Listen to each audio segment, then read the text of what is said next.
Okay, good afternoon. This is Howard Nema and VInny Bdatruth, and you are listening and watching We Are Change on informedradio.com.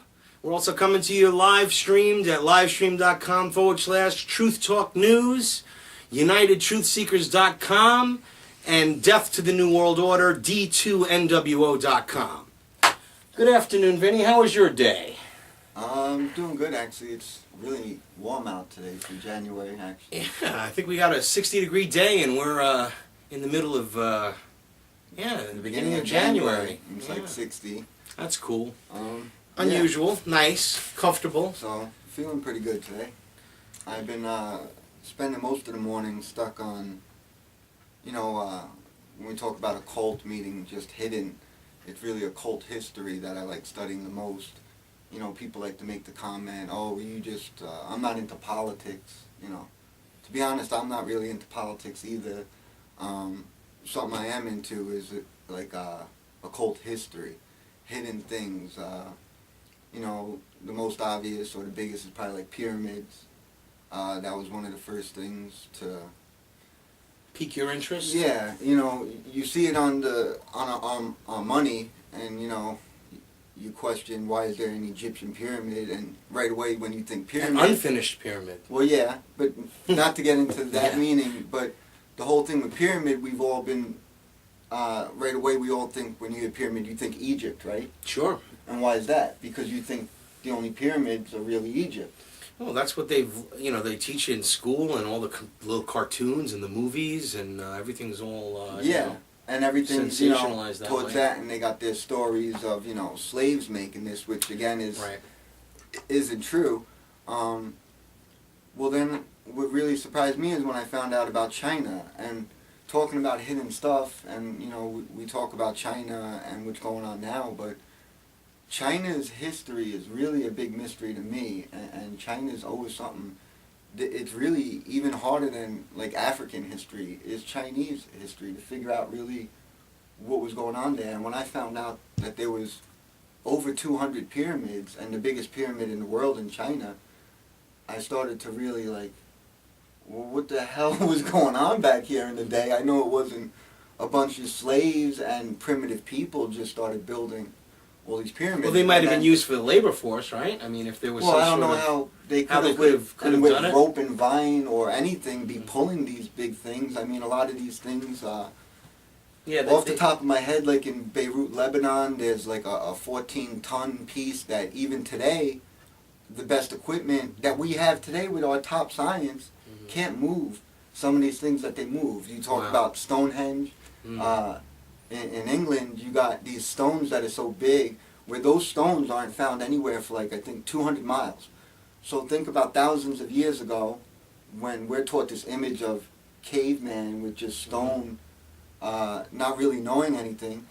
They're going around and pulling rocks, that we can't pull today, aligning them to the stars.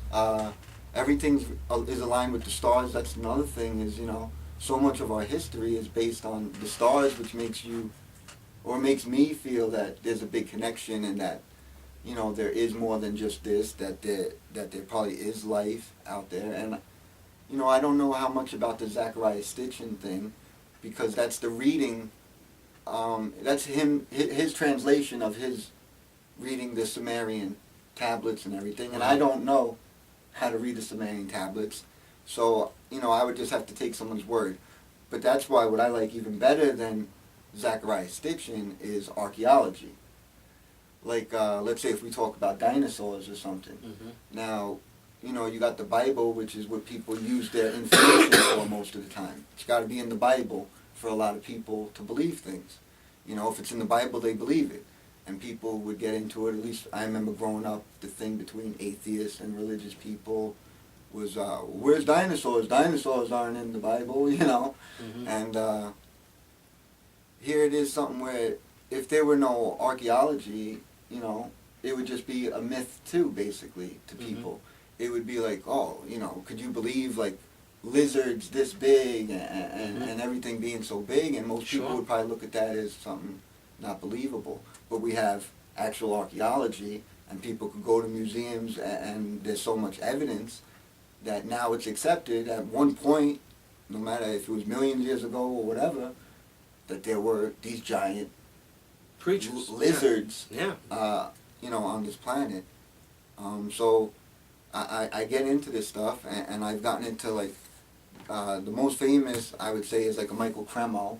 You ever hear of Michael Cremo? No, this is alien territory for me too. So this is I good. threw this on him like it's okay. Right before the show. I'm really, it's fine. I literally alien territory. I don't. Again, I'm a little more current in the history, but I see the connections. Obviously, I know that all of the things that we talk about on a regular basis have the fundamentals to do with the fact that the Masonics, the whole connection to archaeology, architecture, mm-hmm. and using the pyramid as the perfect example. Yeah. Certainly, And knowing all the secret societies, right, and the hidden and the stuff. hidden meetings, and it's not hard for someone like you to believe that there's hidden history. Of course there's hidden history. Well, we uncover hidden history all the time. But what we're talking about is hidden ancient history. So, I mean, there's just so much that I've been able to absorb up to now. But it's great to, continue to learn. This thing really interests the hell out of me. Because you mentioned this thing about giant lizards, and then you see this book like Lost World of Giants by Jonathan Gray. Jonathan Gray is like a newer person who's like a Michael Cremo. He's an archaeologist. And like Michael Cremo, if you don't know about them, they're archaeologists. Michael Cremo being the famous one from like the 70s, 80s. They weren't conspiracy theorists. They didn't. I'll show some good pictures too in there. Yeah, this is unreal. We can get a little closer shot of this, but it's that's okay. Incredible. Lost World of Giants. There's a picture of for the listeners. There's a picture of a Chinese-looking guy who towers about 4.5 feet above like a 6-foot tall man, which is unbelievable. Well, they've uncovered mummies out in China.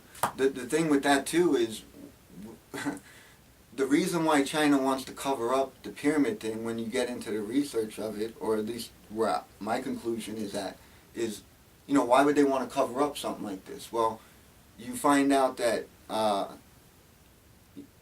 the people who built the pyramids were probably the Chinese ancient people said that it was these giant blonde-haired, blue-eyed people. Mm-hmm. So the Chinese government, who's controlling their people for a long time now, they don't want to, let the people know that it wasn't them who built the pyramids. So this goes back into that Hitlerian type of Aryan type thing, with the bloodlines, right? This is definitely something that I look at it is, maybe it's not so much this bloodline of elite, rich families. Maybe it could be more into it of this is probably more of a David Icke type of stuff. But I think that's what he really means when he gets into the reptilian stuff. Is basically like this alien bloodline, and it's not just found in one thing. I mean, all the ancients really all over whatever continent, whatever color, they talked about giant blonde-haired, blue-eyed people coming here and having sex with the daughters of man. And through my research, I would say that I think Africans, Americans were the first race that was here, and then there's the Asian race that I think shows up, because the ancients talk about 3 creations, where God comes and to them it's basically someone coming here and creating slaves for them, and the first one was Africans in Africa, and they were there to make gold mines, and archaeologists and people show that there was gold mines from over 200,000 years ago. Wow. In Africa. That's unbelievable. I can't believe. I didn't know that humanity existed 200,000 years ago. Even this is a book too. The Suppressed History of America. Now everyone knows of Lewis and Clark. And we talk about people being murdered. Well, Lewis, who's Mayweather Lewis, he was murdered, and again they call suicide. The guy shot in the back of the head, shot in his back, sliced up from head to toe, suicide. Well, that's because he was giving. Because imagine, these are the people that were coming here, doing all the exploring and coming upon, to read some of this. He discovered far more than history books to tell: ancient civilizations, strange monuments, nearly white, blue-eyed Indians, and evidences of an American continent that was visited long before The first so he was a European threat to the settlers. order then. When he started finding it, and that's To someone the like Christian order. Oh no, and we the can't say Vatican that. and this whole oh yeah, evolution. oh, I see that. That makes sense now. You know, that there was nothing going on, and these people thought it was flat. The Europeans, Christopher Columbus, the first one, it's all lies. There were Europeans that came. The Vikings came. The Welsh came. I find out. Then you got the Chinese were coming way before, and that's probably what is the American Indians.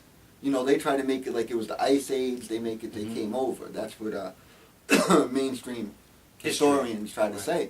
But they were actually coming on boats and everything way before that. And to me, you got the eyes of the Asians, but they're a darker thing, which again I think goes back to my belief of the first man was dark, was black, was the first man. And then this second was the Asian, which if we talk about the Asian race, to this day their symbol is the dragon or the snake, which is interesting to me. And their symbols everywhere. And if you want to talk, people like to talk about Mayans and Aztecs, they got the symbol of the dragon and the snake and everything because they go back to the Asian race. Keep going. So Jonathan Gray and these people, just like Meriwether Lewis, was just someone that came. He wasn't a conspiracy, not Meriwether Lewis, and neither is Jonathan Gray or Michael Cremo. They were archaeologists who go out, and all of a sudden you come across something. Now you've been taught your whole life this is what it is, an evolution, and your ancestors weren't that smart, and you come across these hard evidence of, like I said, like a dinosaur, you're seeing the bones, what are you going to say? Well, when you go into,